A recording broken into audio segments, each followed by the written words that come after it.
Hello friends, आपका फिर से स्वागत है ग्रेविटी ऑफ टेल्स की नई सीरीज़ में।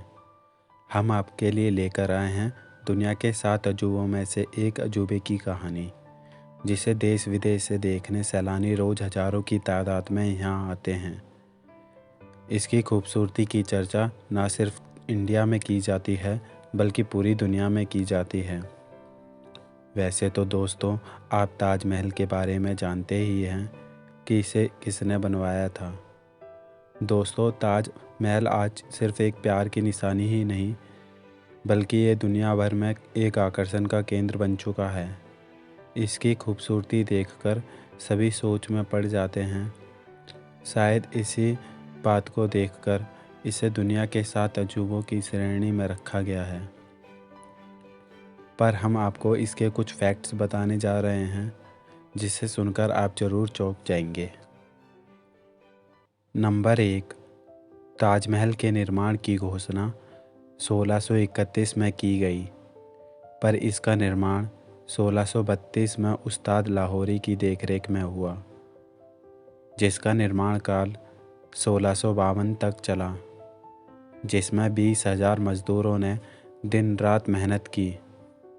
और कहा जाता है उन मज़दूरों को आज के ताजगंज, जो कि ताजमहल के पास एक शहर है, वहाँ रुकने के लिए स्थान दिया।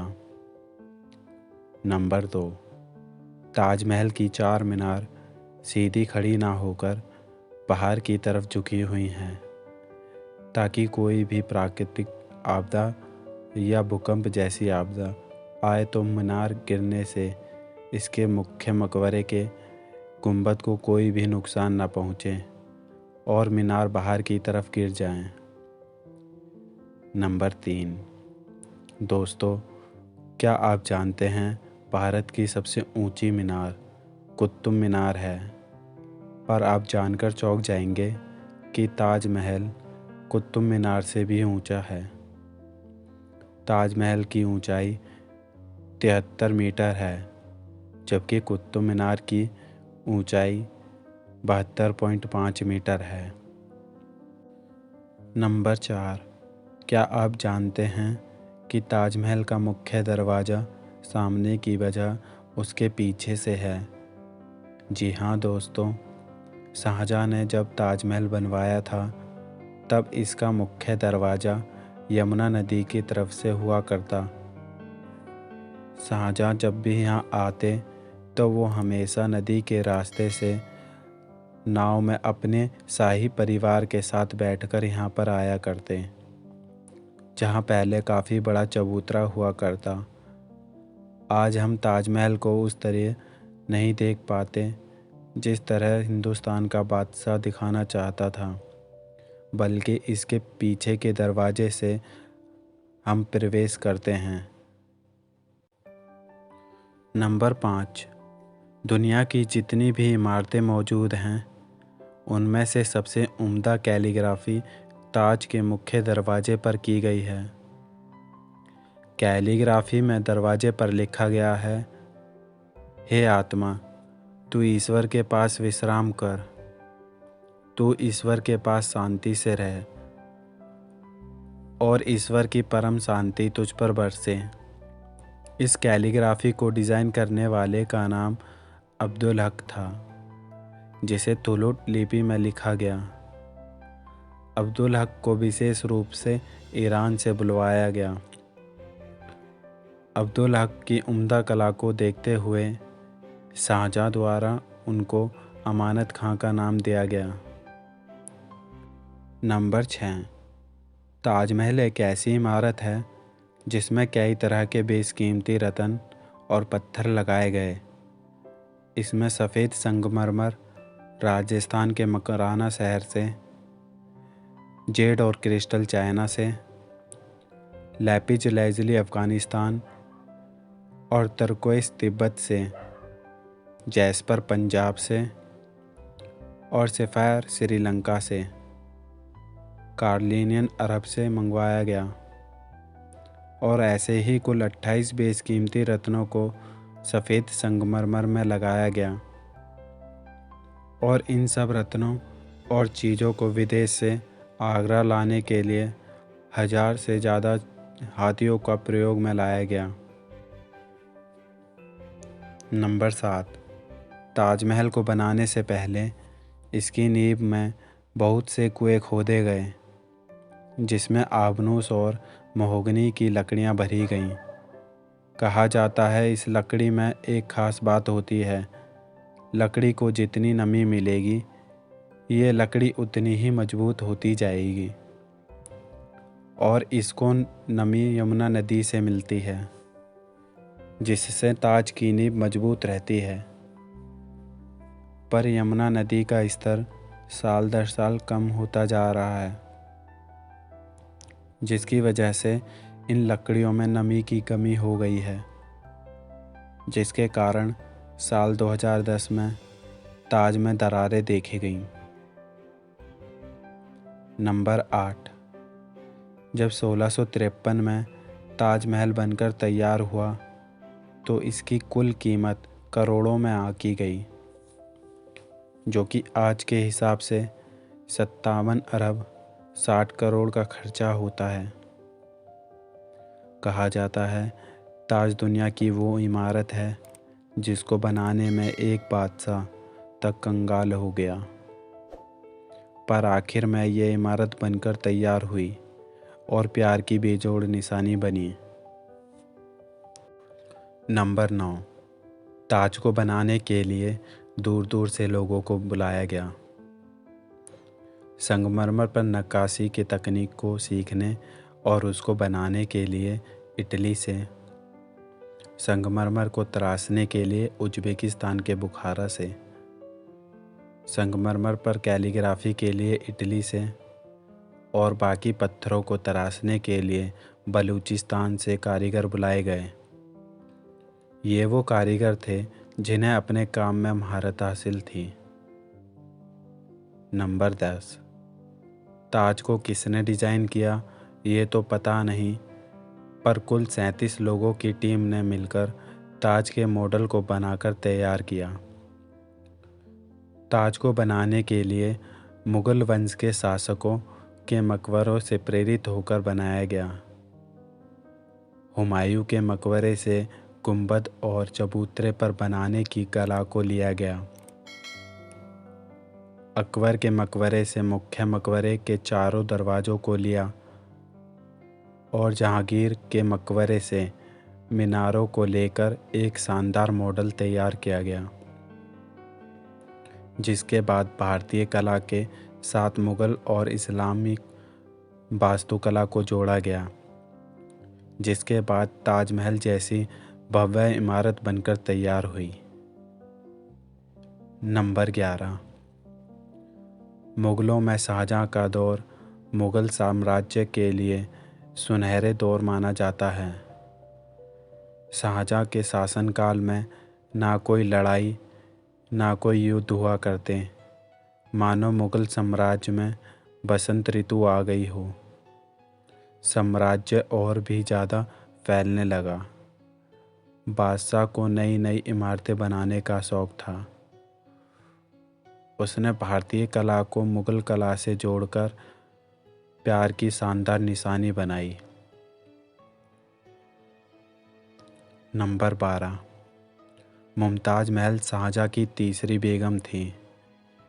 बादशाह और मुमताज़ एक दूसरे को बेपनाह मोहब्बत किया करते। मुमताज़ महल के बचपन का नाम अर्जुमंद बानो था। मुमताज़ महल नाम शाहजहाँ के द्वारा दिया गया था, जिसका मतलब होता है महल का अनमोल मोती। मुमताज़ महल की मृत्यु मध्य प्रदेश के बुरहानपुर में अपने 14वें बच्चे को जन्म देते हुए हो गई, जिसके बाद मुमताज़ को बुरहानपुर में दफनाया। फिर ताजमहल बनने के पश्चात उनको वहाँ से लाकर ताज के एक बगीचे में दफनाया, और जब ताजमहल बनकर तैयार हुआ तो मुख्य गुंबद के नीचे दफनाया गया। नंबर 13, कहा जाता है बादशाह यमुना नदी के दूसरी तरफ एक काला ताजमहल अपने लिए बनवाना चाहते थे, पर उनके बेटे औरंगजेब ने उनको बंदी बना लिया, जिसके बाद वो काला ताज नहीं बनवा पाए। बादशाह की आखिरी इच्छा थी कि उनको एक ऐसी जगह बंदी बनाया जाए जहाँ से वो अपने प्यार को दिए गए आखिरी तोहफे को देख पाएं। फिर औरंगजेब ने अपने पिता शाहजहाँ को आगरा के किले में बंदी बनाया, जहाँ से वो रोज़ ताज को निहारा करते और एक दिन ताज के दीदार करते हुए बादशाह ने आखिरी सांस ली। औरंगजेब लालची इंसान था और वो एक और ताज नहीं बनवाना चाहता था, क्योंकि शाही खजाना पहले ही ताजमहल में काफ़ी खर्च हो चुका था। तो उसने एक उपाय निकाला, क्यों ना शाहजहाँ को बेगम मुमताज़ के पास दफनाया जाए। जिसके बाद उसने सबको ये बताया कि उनको मुमताज़ से बेपनाह प्यार था, जिसकी वजह से उनको उन्हीं के पास दफनाया गया। नंबर 14। ताज के चारों ओर पहले मुग़ल शैली में बाग हुआ करते, जो 1908 में बदलकर ब्रिटिश शैली में कर दिए गए, जो आज भी वहाँ देखे जा सकते हैं। ताजमहल के मुख्य गुंबद के सामने से एक नहर बहती है, जिसमें अनेकों फव्वारे लगे हुए हैं। कहा जाता है ये सारे फव्वारे आज भी उसी तकनीक से चलते हैं जिस तकनीक से इन्हें बनाया गया था। इन फव्वारों के नीचे एक कांसे का टैंक लगा हुआ है, जिसके भरने के बाद सारे फव्वारे एक साथ चलते हैं। नंबर 15। ताज से मिलती जुलती इमारतें दुनिया में देखी जा सकती हैं, जैसे चीन, बांग्लादेश और कोलंबिया में। और एक इमारत भारत के औरंगाबाद में भी स्थित है, जिसे बीबी के मकबरे के नाम से जाना जाता है, जिसे मुग़ल बादशाह आज़म शाह ने अपनी माँ दिलरस बानो बेगम की याद में बनवाया था, जिसका सिर्फ गुंबद ही संगमरमर का है, बाकी जगह प्लास्टर का प्रयोग किया गया है। नंबर 16। ताजमहल को लेकर एक कहानी काफ़ी प्रचलन में है। कहा जाता है ताज बनने के बाद इसके कारीगरों के हाथ शाहजहाँ ने कटवाने का ऐलान किया, ताकि ऐसी कोई इमारत दोबारा न बन सके। जब ये बात कारीगरों को पता चली, तो एक कारीगर ने ताज में एक छेद छोड़ दिया, जिससे आज भी बारिश की बूंदें मुमताज़ महल की कब्र पर गिरती हैं। और कुछ इतिहासकारों की माने तो शाहजहाँ ने उन मज़दूरों को ज़िंदगी भर की पगार देकर एक दस्तावेज पर साइन करवा लिया, ताकि ऐसी कोई इमारत ना बने। फिर कारीगरों का कहना था कि बादशाह ने हमें ज़िंदगी भर की पगार देकर मानो हमारे हाथ काट दिए, जिसके बाद हाथ काटने वाली बात का प्रचलन हो गया। नंबर 17। 1857 की क्रांति के बाद ताजमहल से सारे बेशकीमती रत्नों को ब्रिटिश सैनिकों और अधिकारियों ने निकाल लिया, जिसके निशान आज भी ताज में देखे जा सकते हैं। ताज के मुख्य गुंबद पर लगा कलश किसी ज़माने में सोने का हुआ करता, पर 19वीं सदी की शुरुआत में इसे बदलकर तांबे का लगाया गया। नंबर 18। दूसरे विश्व युद्ध के दौरान ताजमहल को बांसों से ढका गया, ताकि हवाई हमले में इसको कोई भी नुकसान न पहुंचे। 1965 और 1971 में भारत पाकिस्तान युद्ध में इसको चारों तरफ से बांसों से घेरा बनाया गया ताकि ताज को कोई भी नुकसान न पहुंचे। और समय समय पर इसके चारों तरफ बांसों का घेरा बनाकर इसे सुरक्षित किया जाता है। नंबर 1989 में भारत के प्रसिद्ध लेखक पुरुषोत्तम नागेश ओक ने एक किताब लिखी जिसका नाम ताजमहल द ट्रू स्टोरी था। उस किताब में ये दावा किया गया ताजमहल बनने से पहले वह इमारत हिंदू भगवान शिव का मंदिर था जिसको हटाकर ताजमहल बनवाया गया। ताजमहल की खुदाई के लिए पुरुषोत्तम नागेश ओक ने सन 2000 में सुप्रीम कोर्ट में एक केस भी दर्ज कराया जिसे सुप्रीम कोर्ट द्वारा खारिज कर दिया गया। और आर्कियोलॉजिकल सर्वे ऑफ इंडिया का कहना है उन्हें वहाँ कोई पुख्ता सबूत नहीं मिले और ताजमहल शाहजहाँ ने ही बनवाया है। उसके प्रमाण इतिहास की किताबों और लेखों में मिलता है। नंबर 20, अमेरिका के पूर्व प्रेसिडेंट बिल क्लिंटन जब ताज देखने आए तो उन्होंने कहा, दुनिया में 2 तरह के लोग हैं, एक जिन्होंने ताज देखा है और दूसरे वो जिन्होंने ताज नहीं देखा। ये मेरा सौभाग्य है कि मैं ताजमहल देखने आया। ताजमहल दुनिया की सबसे खूबसूरत इमारत है।